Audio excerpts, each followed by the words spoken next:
first depiction of a god crucified on a cross was the depiction of Orpheus from the 3rd century before Christ. But sad to say, for a very large part of the world's population today, the central religious symbol is a person impaled in agony on that instrument of torture.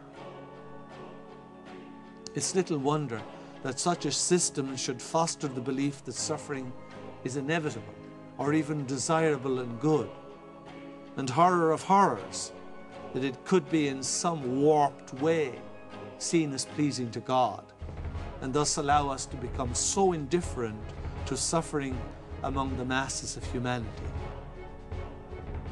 An empty cross symbolizes the descent of spirit into flesh and celebrates the evolution of that life back into its return.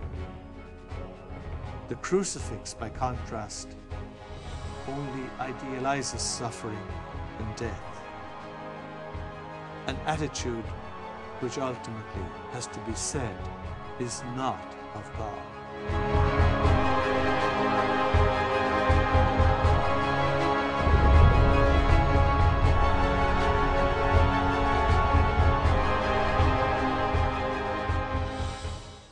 Another major teaching that is quite alien to the message of the 4 Gospels of the New Testament, and quite needed today, is the beautiful hymn of praise for women which Jesus uttered when one of the spies of Pilate, sent to keep track of him, roughly pushed an old woman out of the way so he could get closer to the master and not miss any sedition that he might speak.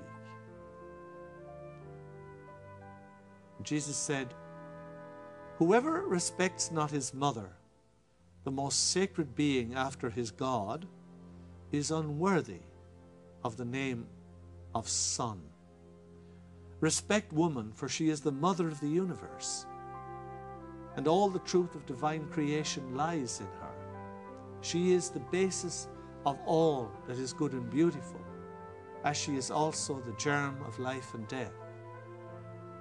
She gives birth to you in the midst of suffering. By the sweat of her brow she raises you, and until her death you cause her the gravest anxieties.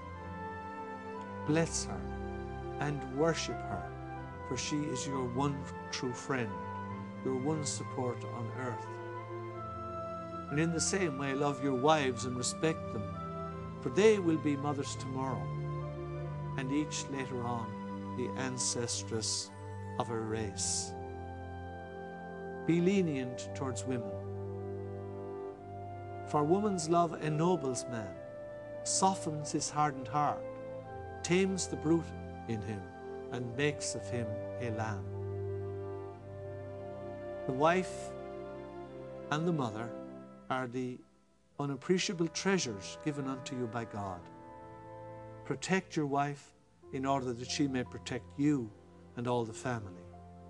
All that you do for your wife, for your mother, or for a widow, you have done unto your God."